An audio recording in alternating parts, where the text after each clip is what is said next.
Une nouvelle exposition présente les tableaux du maître néerlandais du XVIIe siècle Johannes Vermeer au Musée national d'art et d'histoire des Pays-Bas.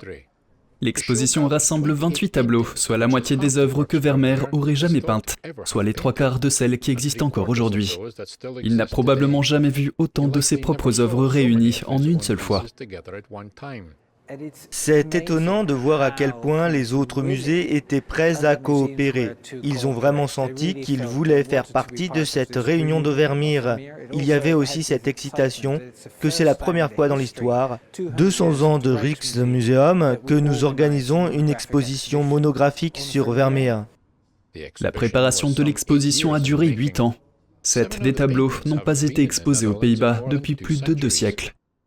Les tableaux proviennent de 14 musées et collections privées de 7 pays, dont le Japon, les États-Unis, l'Irlande et le Royaume-Uni. L'une des œuvres les plus célèbres de Vermeer, La jeune fille à la perle, n'a dû faire qu'un court voyage depuis un musée de La Haye. Mais elle ne restera pas dans les parages jusqu'à la fin de l'exposition. Elle rentre chez elle après le 30 mars.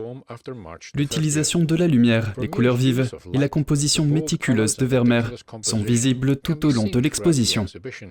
Cette œuvre s'intitule La laitière.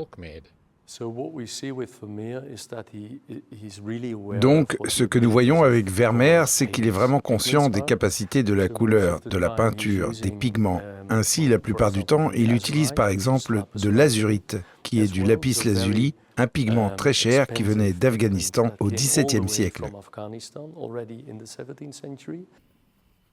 L'exposition présente les 2 peintures d'extérieur connues de Vermeer représentant sa ville natale. Il a également réalisé une série de représentations de femmes, jouant d'un instrument, lisant et travaillant.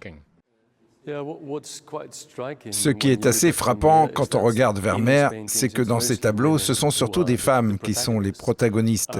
Et quand on compare cela à sa vie, il a eu 7 filles, c'était un contexte assez féminin dans lequel il a fait ses peintures. L'exposition est devenue la plus demandée du musée, avec près de 200 000 billets vendus. Le musée a prolongé ses heures d'ouverture pour accueillir plus de monde. Pour les amateurs d'art qui ne peuvent pas se rendre à Amsterdam, une exposition numérique est disponible.